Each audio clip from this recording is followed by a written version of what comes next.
السلام عليكم ورحمة الله وبركاته. أهلا بكم أحبابي وأعزائي في فيديو جديد. في البداية بوجه التحية والشكر لكل الناس اللي بتدعمني وبتساندني، لهم مني ألف تحية وألف سلام. لو أنت بتتفرج عليا لأول مرة ما تنساش تعمل اشتراك وتفعل زر الجرس عشان يصلك كل جديد، ولو أنت من متابعيني ما تنساش تعمل لايك وشير للفيديو. ويلا بسرعة نشوف موضوع الفيديو بيتكلم عن إيه.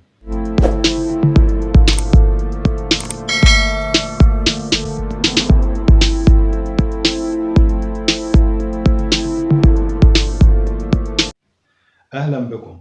إحنا النهاردة يوم 30 يونيو، بنحتفل بالذكرى الثامنة لثورة 30 يونيو، وبمرور 7 سنوات على تولي الرئيس عبد الفتاح السيسي مقاليد الحكم في البلاد. وقبل ما أتكلم عن إنجازات الرئيس عبد الفتاح السيسي في خلال ال7 سنوات اللي هو تولى فيهم الحكم، أحب أوجه رسالة للناس اللي هم هينتقدوني أول ما يتفرجوا على الفيديو ده ويقولوا إن أنا بطبل للرئيس عبد الفتاح السيسي. هو أنا لما أطبل لرئيس بلدي وجهة نظري يعني صراحة أحسن لما أطبل لرئيس دولة تانية. دي حاجة. الحاجة التانية، اللي يعرفني كويس وعرفني من أيام ما كان الرئيس عبد الفتاح السيسي وزير دفاع، عارف إن أنا بحب الراجل ده وإن أنا مؤيده بقوة وبشدة من أيام ما كان لسه وزير دفاع، مش حتى لما استلم رئاسة الجمهورية. فالكلام اللي هقوله على عبد الفتاح السيسي أو الرئيس عبد الفتاح السيسي كلام مش جديد عليا لكل اللي يعرفوني كويس. في الأول كده بس عايزين نسترجع ونفتكر احنا كنا رايحين فين وماشيين لفين كدولة مصر، يعني لولا تدخل الجيش المصري على رأسه وعلى قيادته الرئيس عبد الفتاح السيسي أو المشير عبد الفتاح السيسي آنذاك وزير الدفاع. احنا قبليها بسنة أو قبليها بسنتين ثلاثة كانت أوضاع مصر مترضية بعد 25 يناير واللي حصل في 25 يناير، وهي في البداية كانت ثورة شباب طاهرة وبريئة لولا إن الإخوان ركبوا عليها. ومش عاوز أخوض في تفاصيل إزاي إن هم وصلوا للسلطة، المهم إن هم في النهاية وصلوا لسلطة البلاد وتولوا حكم البلاد لمدة سنة. وفي خلال السنة ديت إحنا كنا شايفين وضع البلد كان عامل إيه، وشايفين مصر كانت رايحة لغاية فين، وشايفين الدول اللي حوالينا اللي حاولت تنتهج النهج اللي دخل فيه الإخوان هناك وقسموا البلاد بقى مصيرها إيه. عندنا ليبيا، عندنا سوريا، عندنا اليمن، عندنا السودان دلوقتي، عندنا المنطقة كلها شايفين كانت رايحة لفين، اللي كانوا بيقولوا عليها إيه ثورات الربيع العربي، وهي طبعا مش ثورات ربيع ولا حاجة، ديت حاجة تانية خالص. المهم ربنا بعت لنا الراجل ده اللي هو الرئيس عبد الفتاح السيسي، وطبعا من وراء الجيش المصري علشان ينقذونا وينشلونا من الطريق المظلم والنفق المظلم اللي احنا كنا داخلين فيه. وحصل ثورة 30 يونيو، وحصل بعد كده ان جه الرئيس عدلي منصور وتولى مقاليد حكم البلاد لمدة عام، وبعد كده حصلت انتخابات وجه الرئيس السيسي ومسك البلاد. من اللحظة اللي مسك فيها الرئيس عبد الفتاح السيسي مقاليد حكم البلاد وهو واخد قرار إن هو يخلي مصر دولة تانية خالص، دولة في مصاف الدول العظمى المتقدمة والدول اللي بتشهد تنمية اقتصادية كبيرة. وبالفعل بدأ ينفذ المخطط اللي في دماغه أو الخطة اللي هو وضعها في دماغه من أجل نهضة مصر ونقل مصر من وضع لوضع تاني خالص. وبدأ بمشاريع قومية كبيرة جدا. نفتكر كده مثلا مشروع قناة السويس، البنية الأساسية، الطرق والكباري، مشاريع الإسكان الاجتماعي، المشاريع التنمية الزراعية واستصلاح 1.5 مليون فدان، المشاريع في قطاع الصحة، مبادرة 100 مليون صحة والقضاء على فيروس سي والتهاب الكبد الوبائي، مشاريع تنمية القدرة العسكرية وتطوير الجيش المصري اللي احنا شاهدناه جدا في الفترة اللي فاتت ديت. شفنا في سلاح البحرية حاملات طائرات زي المسترال 1 المسترال 2، شفنا فرقاطات بحرية، شفنا غواصات، شفنا في سلاح الطيران طيران الريفال، شفنا صواريخ منظومة الصواريخ الجديدة اللي جت من روسيا اللي بيوصل مداها ل 3000 كيلو و4000 كيلو. طبعا معروف 3000 كيلو و4000 كيلو يقدروا يطولوا مين ويقدروا يضربوا مين. الفكر الجديد في الاتجاه لتكوين قواعد عسكرية. عندنا قاعدة محمد نجيب كويس في العالمين، وعندنا قاعدة برنيس على ساحل البحر الأحمر في جنوب شرق مصر.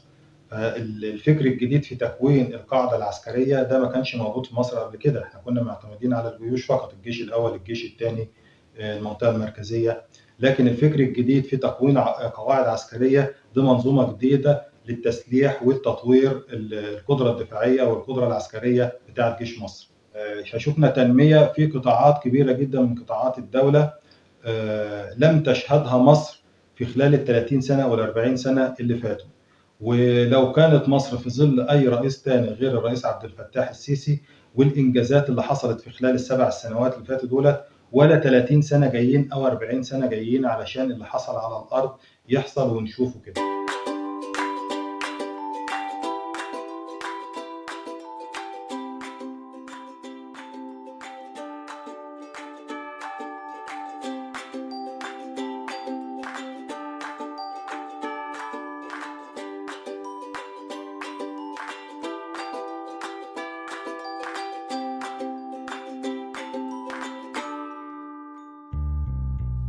منظومة المدن الجديدة، مدن الجيل الرابع، زي مدينة الجلالة، زي العاصمة الإدارية، زي العلمين الجديدة، زي المنصورة الجديدة، زي دمياط الجديدة، في خط الصعيد عندنا المنيا الجديدة، أسيوط الجديدة، سوهاج الجديدة، في الإسماعيلية الجديدة. فتقريبا في 20 مدينة شغالين فيهم لتكوين مجمعات عمرانية جديدة. في مشروع الدلتا الجديدة اللي هيحصل هيبقى موازي للدلتا القديمة ما بيننا وما بين ليبيا في الصحراء الغربية، ده مشروع عملاق جدا. مشاريع الطاقة الكهربية والمحطات الكهربية اللي اتبنت، محطات بني سويف وأسيوط، وفي تقريبا 28 محطة كهربائية اتبنت، اللي ادت قوة كهربائية كبيرة لمصر. وبقى في فائض دلوقتي ان احنا بنصدر كهرباء بعد ما كانت الكهرباء بتقطع عندنا بال10 ساعات وبال12 ساعة زي ما كنتوا عارفين. مشاريع الإسكان الاجتماعي اللي اتبنت في معظم البلاد وفي معظم المدن والمراكز، تطوير المناطق العشوائية، تطوير منظومة السياحة علشان جلب سياح وتوفير عملة صعبة للبلاد، وده اللي تتبعها بناء 5 مطارات أو 6 مطارات جديدة علشان خاطر توفير فرص الطيران وفرص سفر للسياح. يعني عندنا في مطار راس سدر الجديد الدولي، مطار مدينة العلمين الجديدة، مطار العاصمة الإدارية الجديدة، مطار سفنكس الدولي، مطار البردويل الدولي. فده كل ده خطة تنمية الرئيس عبد الفتاح السيسي ماشي فيها، بيسارع الزمن وبيسابق الزمن، لأن زي ما بقول الحاجات ديت ما كانتش تتعمل ولا في 30 سنة.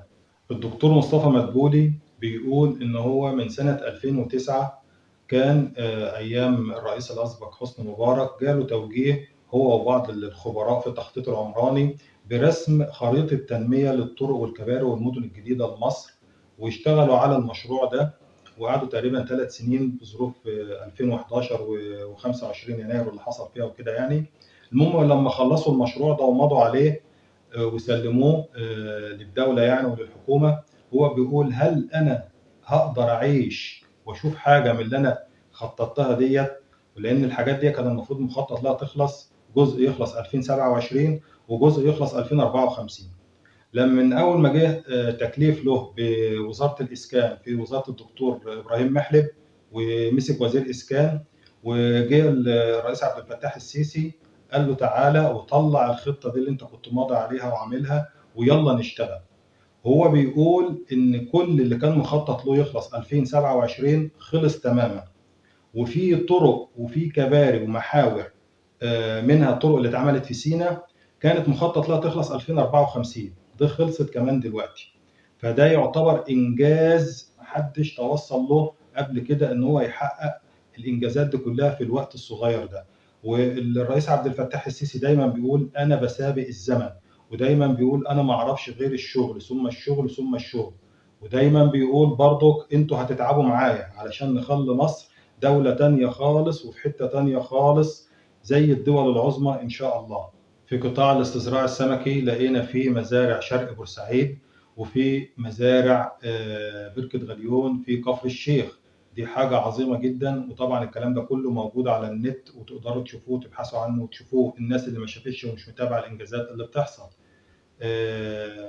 في آلاف المشاريع اللي حصلت صعب إن أنا أحصرها دلوقتي. أنا عامل الفيديو ده مش علشان حصر الإنجازات للرئيس السيسي في خلال 7 سنوات، لكن أنا بابعت رسالة للرئيس السيسي باقول له كل سنة وأنت طيب بمناسبة 30 يونيو وبمناسبة ثورة 30 يونيو، وكل سنة وأنت طيب بمناسبة مرور 7 سنين على توليك مقاليد البلاد، ودايمًا في تقدم وازدهار يا رب، وتاخد مصر معاك لقدام كده دايمًا وتحطها في أعلى مكان. طبعًا اللي عاوز يعرف الإنجازات اللي حصلت في الفترة ديّة سهل جدًا يدخل على النت ويكتب إنجازات الرئيس السيسي بقى في القطاعات، في قطاع الصحة، في قطاع الزراعة، في قطاع البنية الأساسية، في قطاع الكهربا، في قطاع الغاز أو البترول مثلًا زي حقل زهر. ففي إنجازات كتيرة جدًا يعني، فإن كنت نسيت حاجة دلوقتي فعفوًا. أنا بس عملت الفيديو ده زي ما باقول كده بس رسالة حب مني للرئيس عبد الفتاح السيسي، وباقولها للمرة التانية. الناس اللي هتشوف الفيديو وهيقولوا عليا ان انا بطبل للرئيس عبد الفتاح السيسي.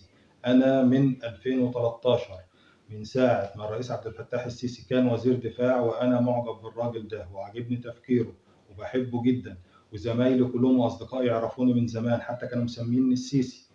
انا يعني شيء مش جديد عليا.